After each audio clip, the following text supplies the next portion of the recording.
এই সরকার পুরনো পথেই, স্বৈরাচারের পথেই হাঁটছে। অগণতান্ত্রিকভাবে তারা ক্ষমতায় থেকে দেশকে নৈরাজ্যের দিকে নিয়ে যাচ্ছে। যে অনাকাঙ্ক্ষিত পরিস্থিতিতে আমরা আছি। আমাদের গতকালকে একটি নির্ধারিত প্রোগ্রাম ছিল, আপনারা জানেন, পুরো বাংলাদেশে জুলাইয়ের বিচার এবং সংস্কার বাস্তবায়ন, গণভোটের রায় বাস্তবায়নের জন্য আমরা পুরো বাংলাদেশের মানুষের কাছে যাচ্ছি, মানুষের সাথে কথা বলার জন্য গিয়েছি। গতকালকে হবিগঞ্জে আমরা মানুষের সাথে কথা বলেছি, আলোচনা করেছি। যখন বের হব সেই সময় আমাদের উপরে হত্যা চেষ্টা করা হয় এবং বিএনপির জিকে গাউসের যারা অনুসারী রয়েছে তারা আমাদের উপরে চেইন, হকি স্টিক, রামদা দিয়া হলো আঘাত করে। তো সেখানে আপনারা দেখেছেন সার্জিস আলমকে নির্মমভাবে আহত করা হয়েছে। অনেকের একটা ক্লাস 10-এর বাচ্চার হলো চুপ তুলে নেওয়া হয়েছে এবং সেখানে আপনার আমাদের যিনি সদস্য সচিব ছিলেন তার হলো হাত ভেঙে দেওয়া হয়েছে। 20 লক্ষ টাকার মালামাল চুরি করেছে। তো আমরা সেই প্রতিবাদেই আজকে একটা বিক্ষোভ মিছিল চেয়েছিলাম। সেই বিক্ষোভ মিছিল যখন আমরা ঘোষণা করেছিলাম, এরপরেই আবার ছাত্রদল, যুবদল তারাও সেখানে অস্ত্রশস্ত্র নিয়ে মহড়া দিয়েছে। তো আমরা আজকে মৌলভীবাজার থেকে রওনা দিয়েছিলাম এবং মৌলভীবাজার থেকে রওনা দেওয়ার সময় আমাদের প্রথমে 400 পুলিশ দিয়ে তারা প্রতিহত করেছে। আমরা সেই ব্যারিকেড ভেঙেছি। বালু ট্রাক, ট্রাক্টর, রাস্তায় বিজিবি বিভিন্নভাবে আমাদেরকে হ্যারাসমেন্ট করেছে। আমরা রাস্তায় বসেছিলাম। এখনো আমাদের পিছনে ছাত্রদলের প্রায় 1000 লোক সন্ত্রাসী অবস্থান করছে, যাদের হাতে রামদা, কুড়াল, দেশি অস্ত্রশস্ত্র আছে। আমাদের গতকালকে যাদেরকে আহত করা হয়েছে তাদের জন্য আমরা আজকে একটা মামলা করেছি এবং এই মামলার পরিস্থিতি নিয়ে, সার্বিক বিষয় নিয়ে, কোন পরিস্থিতিতে বাংলাদেশ যাচ্ছে একটা সন্ত্রাসের রাজত্বে, সেই বিষয়ে সংসদের মাননীয় বিরোধী দলীয় যিনি চিফ হুইপ আছেন এবং গণঅভ্যুত্থানে যিনি নেতৃত্ব দিয়েছেন, বাংলাদেশকে একটা অনন্য জায়গা নিয়ে যেতে চেয়েছেন আমাদের জাতীয় নাগরিক পার্টির সম্মানিত আহ্বায়ক, উনি এখন আপনাদের সাথে কথা বলবেন।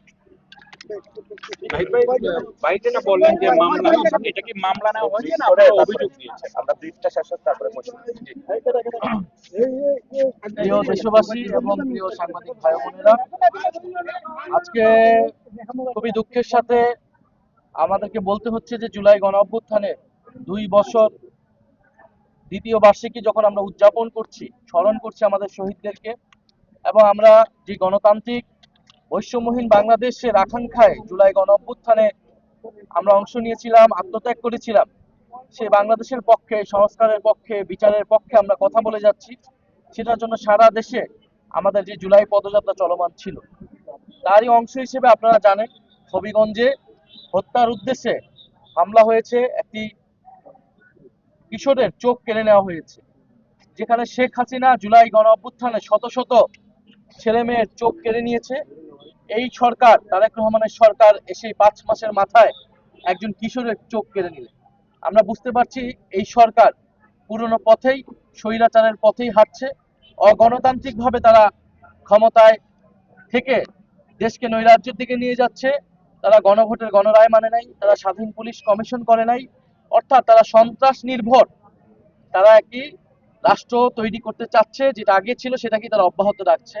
এবং যিনি স্থানীয় এমপি, যিনি একজন হুইপ, তিনি যেখানে দলকে নিয়ন্ত্রণ করার কথা, তিনি নিজেই সন্ত্রাসী পালছেন এবং তার অনুসারীরা এখানে দিবালোকে এবং সন্ধ্যা সময় সকলের সামনে স্পষ্টভাবে হামলা করেছে।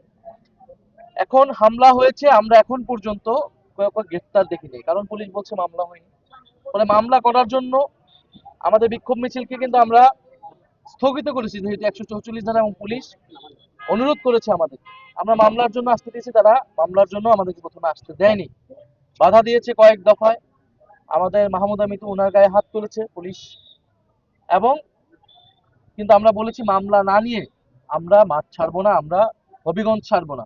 হবিগঞ্জের মাটিতে প্রয়োজন আমাদের লাশ পড়ে থাকবে, কিন্তু আমরা মামলা হওয়া পর্যন্ত অপেক্ষা করব।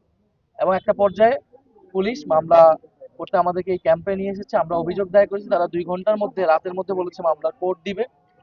এবং আপনারা দেখতেছেন, আশেপাশে শুনতেছেন যে যে সন্ত্রাসী বাহিনী, যে স্থানীয় এমপি এবং বিএনপি সন্ত্রাসী বাহিনীরা তারা কিভাবে আতঙ্ক তৈরি করার চেষ্টা করছে। আপনি দেখেন গত 16 বছর তাদের এই উলম্ফন কোথায় ছিল। যখন বালুর ট্রাক দিয়ে বেগম খালেদা জিয়ার বাসা ভবন আটকে রাখা হয়েছিল, আজকে তারা সেই ট্রাক বসিয়েছে। তো তাদের হিম্মত হয়নি তখন সেই ট্রাক সরানোর।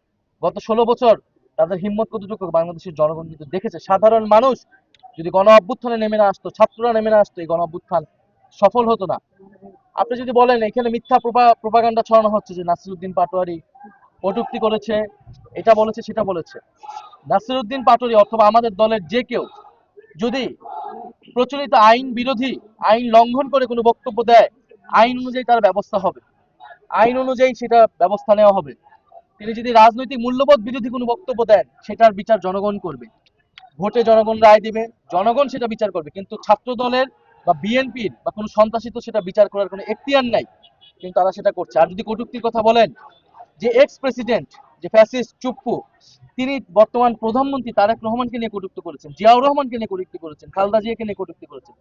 তাদের যদি হিম্মত থাকে, তাদের যদি শরীরে পোষণ থাকে, তাহলে তারা যে সেই এক্স চুপ্পুর বিরুদ্ধে কথা বলুক, চুপ্পুকে গ্রেফতার করুক, সেই হিম্মত কিন্তু এই সরকারের নাই।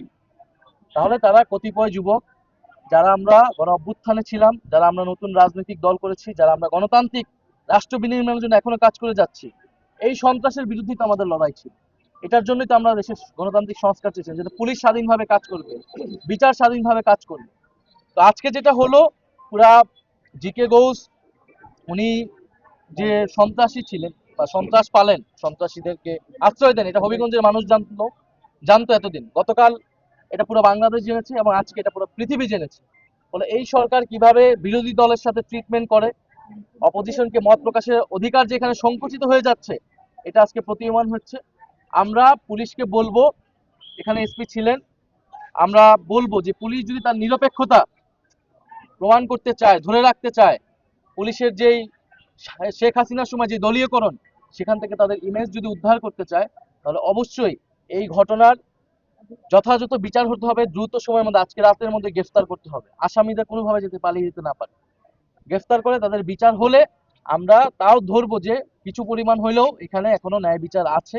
আর না হলে আমরা ধরে নিব যে এটা আবারও একটা মাফিয়া, একটা স্বৈরতান্ত্রিক রাষ্ট্রে পরিণত হয়েছে। জেলা যুব শক্তির আহ্বায়ক, একটু পড়ে শোনান, একটু পড়ে শোনাচ্ছি আমরা আপনাদের যে মামলার কপিটা আমরা প্রথমে মিডিয়ার মাধ্যমে এটা আপনাদেরকে পাঠিয়ে দিব। আপনাদেরকে আমি বলি যে মামলার বাদী হলেন তন্ময় তাহের রুবেল, আহ্বায়ক জেলা যুব শক্তি হবিগঞ্জে। সাক্ষী হিসাবে আছেন মাহবুবুল বাড়ি চৌধুরী মুবিন, যিনি আমাদের ওইখানে পৌর মেয়র প্রার্থী, সদস্য সচিব জেলা এনসিপি যার হাত ভেঙে দেওয়া হয়েছে, নাহিদউদ্দিন তারেক কেন্দ্রীয় সংগঠক এনসিপি, নূরে আলম চৌধুরী আহ্বায়ক জাতীয় ছাত্র শক্তি। এবং হবিগঞ্জের আমরা 11 জনের যারা একদম ভিডিওতে ছিল তাদের নাম উল্লেখ করেছি এবং আরো 100 অজ্ঞাত উল্লেখ করেছি, কারণ সেখানে অনেকেই পরবর্তীতে হসপিটালে যাওয়ার সময় হামলায় অংশ নিয়েছিল। বুঝি নাই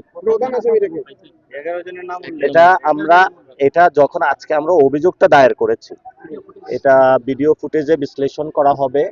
তো পুলিশ যেটা হলো ওইখানে বিশ্লেষণ করে যখন মামলার কোডটা পাবো, এটা কোন অনুযায়ী সাজানো হয়েছে সেটা এখানে আমরা বলেছি। এটা যারা এখানে আছে সবাই জিকে গাউসের অনুসারী এবং এখানে যিনি প্রধান মামলার আসামি তিনি হলেন রাজীব আহমেদ, রঙ্গন জেলা ছাত্র দলের উনি সভাপতি। দ্বিতীয়ত যিনি আছেন আরিফুজ্জামান রিয়াদ, উনি বৃন্দাবন কলেজের সেক্রেটারি ছাত্র দলের। আমরা এখানে এটা উল্লেখ করেছি প্রায় আমাদের ক্যামেরা ল্যাপটপ থেকে 20 লক্ষ টাকার যন্ত্রপাতি তারা নিয়ে গেছে, 5 লক্ষ টাকা নগদ গাড়িতে ছিল, 50 লাখ টাকার একটা গাড়ি ভাঙচুর চালিয়ে দিয়েছে, যেটা ঠিক করতে হবে। ওইদিকে ছাত্রদল যুবদল বিজয় উল্লাস করছে 144 দ্বারা, যেটা এটা সরকার হলো প্রশাসনকে নিজেদের দলীয় স্বার্থে ব্যবহার করলো। আমরা সরকারের কাছে জানাবো যদি 144 দ্বারা জারি হয় তাহলে ছাত্রদল যুবদল কিভাবে বিজয় উল্লাস মিছিল করে।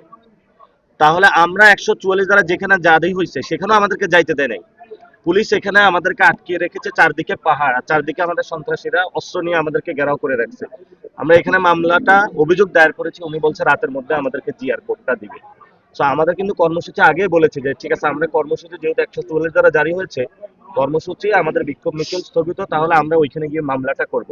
মূলত আজকে মামলাটা করা হয়েছে, আজকের মতো এতটুকুই। আমরা ইনশাআল্লাহ পরবর্তীতে এখানে আমাদের আহত যারা হয়েছে তাদের বিচার, ক্ষতিপূরণ এবং বিচার না হওয়া পর্যন্ত যেসব সন্ত্রাসীদের, আমাদের আন্দোলন জারি থাকবে। নেক্সট কর্মসূচি ইনশাআল্লাহ আমরা জানাবো। আজকে আসলে বাংলাদেশে দেখা যাবে মানে সন্ত্রাসের নির্ভর একটা বিএনপি রাজনীতির দিকে যাচ্ছে। এবং আমরা যদি এই সন্ত্রাসী যারা তাদের যদি বিচার হয় তাহলে বুঝবো বাংলাদেশে বিচার আছে, আইনের শাসন আছে, না হলে নেই। কতজনের বিরুদ্ধে মামলা করছেন আপনি? বলছো এখানে 11 জনের নাম লেখা আছে, ভিডিও তো